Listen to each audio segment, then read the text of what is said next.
ನಮಸ್ಕಾರ ಎಲ್ಲರಿಗೂ. ಮೊದಲನೇದಾಗಿ ನಾಗು 9 ಭಕ್ತಿ ಸಮಾಚಾರ ಚಾನಲ್ಗೆ ಸ್ವಾಗತ.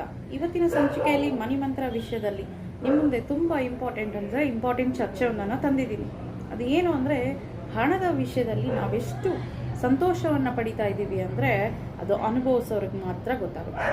ಸೊ ಅದು ಹೇಗೆ ಅಂತ 2 ಸೆಂಟೆನ್ಸಲ್ಲಿ ಈ ವಿಡಿಯೋನಲ್ಲಿ ತಿಳಿಸ್ಕೊಡ್ತೀನಿ. ಸೊ ವಿಡಿಯೋ ಕೊನೆಯವರೆಗೂ ನೋಡಿ, ಸ್ಕಿಪ್ ಮಾಡದೆ ನೋಡಿ. ಅದು ಖುಷಿ ಅಂದರೆ ಯಾವ ರೀತಿ ಇರಬೇಕು ಅಂತ ಹೇಳ್ತಾ ಇದ್ದೀನಿ ಅಂದರೆ, ಇಲ್ಲಿ ಯಾಕೆ ಹೇಳ್ತೀವಿ ಅಂದರೆ ಅದನ್ನು ಅನುಭವಿಸೋರು ಮಾತ್ರ ಆ ಒಂದು ಫೀಲ್ನ ಫೇಸ್ ಮಾಡೋಕ್ಕಾಗುತ್ತೆ. ಸೊ ಹಾಗಾಗಿ ಹಣವನ್ನು ಜೊತೆಯಾಗಿ ಎಂಜಾಯ್ ಮಾಡೋರಿಗೆ ಆ ಒಂದು ಖುಷಿ ಸಂತೋಷ ಅನ್ನೋದು ಸಿಗುತ್ತೆ. ಎಸ್ಪೆಷಲಿ ಇಲ್ಲಿ ಹೇಳಲೇಬೇಕಾಗಿರೋ ಒಂದು ಸೆಂಟೆನ್ಸ್ ಇದೆ, ಯದ್ಭಾವಂ ತದ್ಭವತೆ ಅಂತ. ಸೊ ಇಲ್ಲಿ ನಮಗೆ ಗೀತಾನಲ್ಲಿ ಹೇಳಿರೋದು, ಭಗವದ್ಗೀತಾನಲ್ಲಿ ಹೇಳಿರೋದು, ಗೀತಾಚಾರ್ಯರವರು ಹೇಳಿರೋದು ಈ ಒಂದು ಮಾತು, ಯದ್ಭಾವಂ ತದ್ಭವತೆ. ನಾವು ಯಾವ ರೀತಿ ಬಯಸ್ತೀವೋ ಅದೇ ಥರ ನಮಗೆ ಎದುರಾಗ್ತಾ ಇರುತ್ತೆ ಸಿಚುವೇಶನ್ಸು. ಹಾಗಾಗಿ ಇಲ್ಲಿ ಹೇಳೋದೇನೆಂದರೆ, ನೀವು ಪ್ರತಿದಿನ ಮಿರರ್ ಅಫರ್ಮೇಷನ್ ಅನ್ನೋದು ಹೇಳ್ಕೊಬೇಕು. ಯಾಕೆ ಅಂದರೆ ದುಡ್ಡಿಂದು ಒಂದು ಅವಶ್ಯಕತೆ ಜಾಸ್ತಿ ಇದೆ. ಈಗ ಫಾರ್ ಎಕ್ಸಾಂಪಲ್ ಅಲ್ಲ, ಇದು ಫ್ಯಾಕ್ಟೇ. ರಾಮಾಯಣದಲ್ಲಿ ವಿಶಿಷ್ಟ ಮಹರ್ಷಿ ರಾಮನ ಜೊತೆ ಈ ರೀತಿ ಹೇಳ್ತಾರೆ, ಏನಂತ, ಧನಮಾರ್ಜಯ ಕಾಕುತ್ಸ ಧನಂ ಮೂಲಂ ಇದಂ ಜಗತ್. ಇದರ ಆಂತರ್ಯ ಏನು ಅಂದರೆ, ನಾಭಿಜಾನಾಮಿ ನಿರ್ಧನಸ್ಯ ಮೃತಸ್ಯ ಚ. ಅಂದರೆ ಹಣ ಇಲ್ಲದೆ ಇರೋರು ಮೃತಪಟ್ಟಿರೋ ಒಂದು ಹೆಣ ಸಮಾನ. ಯಾಕಂದರೆ ಹಣವೇ ಎಲ್ಲ ಲೋಕ ಕೂರ್ಕೊಂಡ್ಬಿಟ್ಟಿದೆ. ಎಲ್ಲ ಕಡೆ ಹಣ ಇದ್ರೇ ಇಲ್ಲಿ ನಾವು ಜಯ ನೋಡೋದಕ್ಕಾಗೋದು. ಈ ಜಗತ್ತು ಹಣಮಯವಾಗಿರೋದೆ ಅಂತ ಸಾಕ್ಷಾತ್ ಶ್ರೀರಾಮನ ಬಳಿ ವಿಶಿಷ್ಟ ಮಹರ್ಷಿ ಹೇಳಿರ್ತಾರೆ. ಸೊ ಹಾಗಾಗಿ ಈ ಪುರಾಣಗಳಲ್ಲಿ ನಮಗೆ ಮೊದಲೇ ಇವರೆಲ್ಲ, ಈ ಋಷಿವರಿಯರೆಲ್ಲ ನಮಗೆ ಒಳ್ಳೆ ಗೈಡೆನ್ಸ್ ಥರ ಇದೆ. ಅದಕ್ಕೆ ಈ ಪುರಾಣ ಕಥೆಗಳನ್ನ ಓದಬೇಕು ಅನ್ನೋದು, ಲೈಫ್ ಸ್ಟೈಲ್ ಅನ್ನೋದು ನಮ್ಗೆ ಅದರಲ್ಲಿ ಚೆನ್ನಾಗಿ ತಿಳುವಳಿಕೆ ಬರುತ್ತೆ. ಈಗೆಲ್ಲದಕ್ಕೂ ಗೂಗಲ್ ಇದೆ, ಪ್ರತಿಯೊಂದಕ್ಕೂ ಗೂಗಲ್ ಸರ್ಚ್ ಮಾಡೋದು. ಬಟ್ ಆಗಿನ ಜನ್ರೇಷನ್ ಗೂಗಲ್ ಇಲ್ವಲ್ಲ.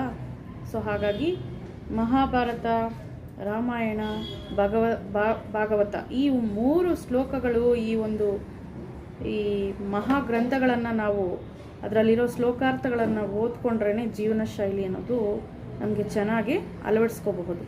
ಈಗ ಇದಕ್ಕೆ ಸಂಬಂಧಪಟ್ಟಿರೋ ರಾಮಾಯಣದಲ್ಲಿ ಈಗ ವಿಶಿಷ್ಟ ಮಹರ್ಷಿ ಹೇಳ್ದಂಗೆ, ಹಣ ಇಲ್ಲದೆ ಹೋದರೆ ಅವರು ಹೆಣ ಸಮಾನ. ನಿಜಾನೇ, ಹೆಣನ ಯಾರು ಕೇರ್ ಮಾಡ್ತಾರೆ ಹೇಳಿ? ಅದೇ ಹೆಣದ ಸುತ್ತಲೂ ಸಹ ಹಣ ಹಾಕಿ ಆ ಹೆಣಗೂ ಕೂಡ ಇಲ್ಲಿ ಇಂಪಾರ್ಟೆನ್ಸ್ ಸಿಗುತ್ತೆ. ಹಣ ಇದ್ರೇ ಹೆಣಕ್ಕೆ ಕೂಡ ಇಲ್ಲಿ ವ್ಯಾಲ್ಯೂ ಅಂತ.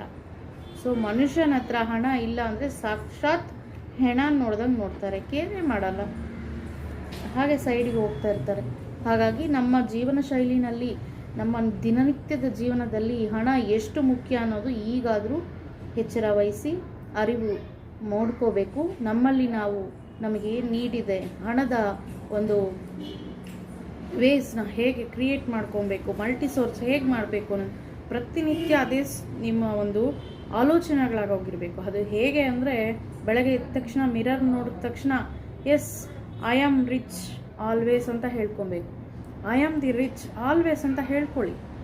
ಈ ಒಂದು ಸೆಂಟೆನ್ಸ್ನ ಹೇಳಿದ್ ನೋಡಿ ನೀವು, yes I am the rich always ಅಂತ ಹೇಳ್ಕೊಳ್ಳಿ. I am the rich always, ಯಾವಾಗಲೂ ನಾನು ರಿಚ್ ಆಗಿ ಇರ್ತೀನಿ. ಇಲ್ಲ ಅಂದರೆ ಏನಂದರೆ, ಇಲ್ಲಿ ನಾವು ಯೋಚನೆಗಳು ಮಾಡೋದ್ರಿಂದ ಯಾವ ರೀತಿ ಅದು ನಮ್ಮ ಪರಿಣಾಮ ಬೀಳ್ತದೆ ಅಂತ ಹೇಳೋಕ್ಕೆ ಇಲ್ಲಿ ಇನ್ನೊಂದು ಎಕ್ಸಾಂಪಲ್ ಹೇಳ್ತೀನಿ. ಇದು ಕೂಡ ಫ್ಯಾಕ್ಟ್ ಆಗಿದೆ. ಏನಿಲ್ಲಿ ಸಾಕ್ಷಾತ್ ಇಲ್ಲಿ ಕುಬೇರ ಸ್ವಾಮಿಗಳು ಒಂದು ಸಲ ಅನ್ಕೊತಾರೆ, ಏನು ಹಣ ಇಲ್ಲದಿದ್ದರೆ ನಾನು ಹೇಗಿರ್ತಾ ಇದ್ನೋ, ಹಣ ಇಲ್ಲದೆ ಇರೋ ಜೀವನ. ಈಗ ರಾಮಾಯಣದಲ್ಲಿ ಹೇಳಿದಾರಲ್ವ, ವಿಶಿಷ್ಟ ಮಹರ್ಷಿ ಇಲ್ಲಿ ಶ್ರೀರಾಮನ ಜೊತೆ ಹೇಳ್ಕೊಂಡಿದ್ದಾರಲ್ವ.